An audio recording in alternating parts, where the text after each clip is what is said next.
ಜೇಬಿನಲ್ಲಿ ಫೋನ್ ಇಲ್ಲ, ಜೇಬಿನಲ್ಲಿ ಹೆಚ್ಚು ಹಣ ಇಲ್ಲ, ಮನೆಯಲ್ಲಿ ಎಸಿಗಳಿಲ್ಲ. ಆದರೂ ಆ ತಲೆಮಾರು ನಮ್ಮಿಗಿಂತ 100 ವರ್ಷಗಳು ಹೆಚ್ಚು ಸಂತೋಷವಾಗಿ, ಆರೋಗ್ಯವಾಗಿ ಹೇಗೆ ಬದುಕಿತು? ಅವರ ರಹಸ್ಯ ಏನು? ಈ ತಲೆಮಾರು ಹೋಗಿಬಿಟ್ರೆ ಮತ್ತೆ ನಮಗೆ ಪ್ರೀತಿಯನ್ನು ಹಂಚುವ ಕೈಗಳು, ಕಥೆಗಳು ಹೇಳುವ ಧ್ವನಿಗಳು ಇರಲಾರವು. ನಾವೇನು ಕಳ್ಕೊಳ್ತಿದ್ದೇವೆ ಗೊತ್ತಾ ಸ್ನೇಹಿತರೆ? ಗಮನಿಸಿದ್ದೀರಾ? ನಮ್ಮ ಕಣ್ಣು ಮುಂದೆ ಒಂದು ಯುಗ ಮುಗಿದು ಹೋಗುತ್ತಿದೆ. ನಮಗೆ ಜನ್ಮ ನೀಡಿ ಜೀವನವನ್ನು ಕಲಿಸಿದ ಒಂದು ಮಹಾನ್ ತಲೆಮಾರು ಒಂದೊಂದಾಗಿ ನಮಗೆ ಶಾಶ್ವತ ವಿದಾಯ ಹೇಳುತ್ತಾ ಅಂತರ್ಧಾನವಾಗುತ್ತಿದೆ. ಅವರ ಜೊತೆ ಆ ಆತ್ಮೀಯತೆಗಳು, ಆ ಮೌಲ್ಯಗಳು ಕೂಡ ಹೋಗುತ್ತಿವೆಯೇನೋ ಅನ್ನಿಸುತ್ತದೆ. ಅಸಲಿಗೆ ಏಕೆ ಅಷ್ಟು ಮಹಾನ ತಲೆಮಾರು? ಒಮ್ಮೆ ಹಿಂದಕ್ಕೆ ತಿರುಗಿ ನೋಡೋಣ. ಅದು ಅನ್ನ ತಿನ್ನುವ ಮೊದಲು ಪಕ್ಕದವರ ಹಸಿವನ್ನು ಗುರುತಿಸಿದ ತಲೆಮಾರು. ಮನೆ ಸಣ್ಣದಾಗಿದ್ರೂ ಮನುಷ್ಯರ ನಡುವಿನ ಪ್ರೀತಿ ಮಾತ್ರ ವಿಶಾಲವಾಗಿತ್ತು. ಅವರು ಎಂದಿಗೂ ನಾನು ಎಂದಿಲ್ಲ, ನಾವು ಎಂದೇ ಬದುಕಿದರು. ಉಮ್ಮಡಿ ಕುಟುಂಬಗಳಲ್ಲಿ ಕಷ್ಟ ಸುಖಗಳನ್ನು ಹಂಚಿಕೊಂಡರು. ಆಸ್ತಿಗಿಂತ ಆತ್ಮೀಯತೆಗಳಿಗೆ, ಅನುರಾಗಗಳಿಗೆ ಹೆಚ್ಚಿನ ಪ್ರಾಮುಖ್ಯತೆ ನೀಡಿದ ತಲೆಮಾರು ಅದು.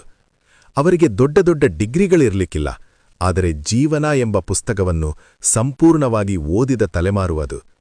ಗಡಿಯಾರ ಇಲ್ಲದಿದ್ದರೂ ಸೂರ್ಯನನ್ನು ನೋಡಿ ಸಮಯ ಹೇಳುತ್ತಿದ್ದರು. ಕ್ಯಾಲ್ಕುಲೇಟರ್ ಇಲ್ಲದಿದ್ದರೂ ಬಾಯಿಲೆಕ್ಕದಲ್ಲೇ ಜೀವನವನ್ನು ಗೆದ್ದ ಮೇಧಾವಿಗಳು ಅವರು.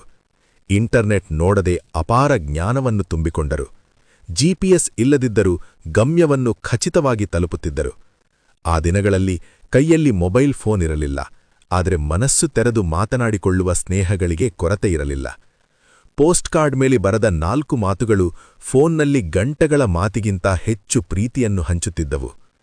ಟಿವಿ ಇಲ್ಲದಿದ್ದರೂ ಬೀದಿ ನಾಟಕಗಳು, ಬುರ್ರಾ ಕಥೆಗಳೊಂದಿಗೆ ಸಮಯವನ್ನು ಆನಂದವಾಗಿ ಕಳೆಯುತ್ತಿದ್ದರು. ತಂತ್ರಜ್ಞಾನ ಇಲ್ಲದಿದ್ದರೂ ಸುಖ ಸಂತೋಷಗಳಿಂದ ಬದುಕಿದ ತಲೆಮಾರು ಅದು. ಎಸಿಗಳು, ಕೂಲರ್ಗಳು ಇಲ್ಲದಿದ್ದರೂ ಹೊರಗಡೆ ಮಂಚ ಹಾಕಿಕೊಂಡು ತಂಪು ಗಾಳಿಯಲ್ಲಿ, ಜಾಬಿಲ್ಲಿ ಅಂದ್ರೆ ಚಂದ್ರ ಬೆಳಕಿನಲ್ಲಿ ಹಾಯಾಗಿ ನಿದ್ರೆ ಮಾಡಿದ ತಲೆಮಾರು ಅದು. ಮಿನರಲ್ ವಾಟರ್ ಗೊತ್ತಿರಲಿಲ್ಲ. ಕೆರೆ ನೀರು, ಬಾವಿ ನೀರು ಕುಡಿದು ಕಲ್ಲು ತಿಂದರೂ ಜೀರ್ಣಿಸಿಕೊಳ್ಳುವ ಶಕ್ತಿ ಅವರದೇ.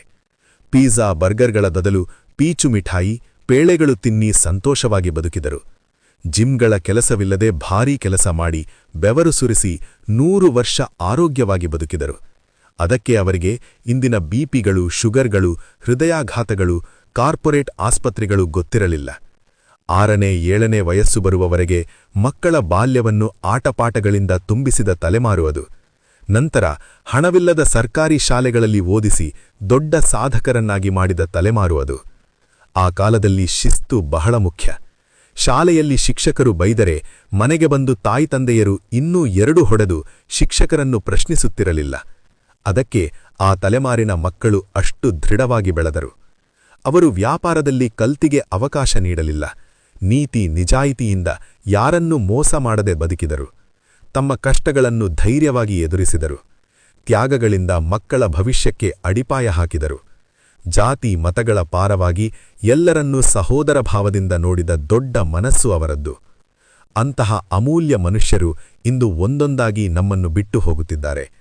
ಅವರನ್ನು ಕಳೆದುಕೊಳ್ಳುತ್ತಿದ್ದೇವೆ ಅಂದರೆ ಎಲ್ಲವನ್ನೂ ಕಳೆದುಕೊಂಡಂತೆ ಅನ್ನಿಸುತ್ತದೆ. ಆ ತಲೆಮಾರು ಲ್ಯಾಂಟರ್ನ್ ಬೆಳಕಿನಲ್ಲಿ ನಮ್ಮ ಬದುಕಿಗೆ ಬೆಳಕನ್ನು ತುಂಬಿದರೆ, ಈ ತಲೆಮಾರು ವಿದ್ಯುತ್ ದೀಪಗಳ ಬೆಳಕಿನಲ್ಲಿ ಕತ್ತಲನ್ನು ಹೆಚ್ಚಿಸಿಕೊಂಡಿದೆ. ಹೋಗುತ್ತಿರುವ ಆ ತಲೆಮಾರಿನಿಂದ ನಾವು ಆ ಪ್ರೀತಿ, ಆ ಮೌಲ್ಯಗಳನ್ನು ಕಲಿಯದಿದ್ದರೆ ನಮ್ಮ ಭವಿಷ್ಯ ಅಂಧಕಾರವೇ. ಅವರು ಇರುವವರೆಗೆ ಅವರನ್ನು ಪ್ರೀತಿಯಿಂದ ನೋಡೋಣ. ಅವರು ಕಲಿಸಿದ ದಾರಿಯಲ್ಲಿ ನಡೆಯೋಣ. ಹಳೆಯ ತಲೆಮಾರಿನನ್ನು ಗೌರವಿಸಿ. Respect the older generation. ಈ ಕಥೆ ನಿಮ್ಮ ಮನಸ್ಸನ್ನು ತಟ್ಟಿದೆಯಾ? ಹಾಗಿದ್ರೆ ತಪ್ಪದೇ ಒಂದು ಲೈಕ್ ಮಾಡಿ, ನಿಮ್ಮವರ ಜೊತೆ ಹಂಚಿಕೊಳ್ಳಿ. ಇನ್ನಷ್ಟು ಹೃದಯಸ್ಪರ್ಶಿ ಕಥೆಗಳಿಗಾಗಿ ನಮ್ಮ ಚಾನಲ್ ಅನ್ನು ಸಬ್ಸ್ಕ್ರೈಬ್ ಮಾಡುವುದು ಮರೆಯಬೇಡಿ.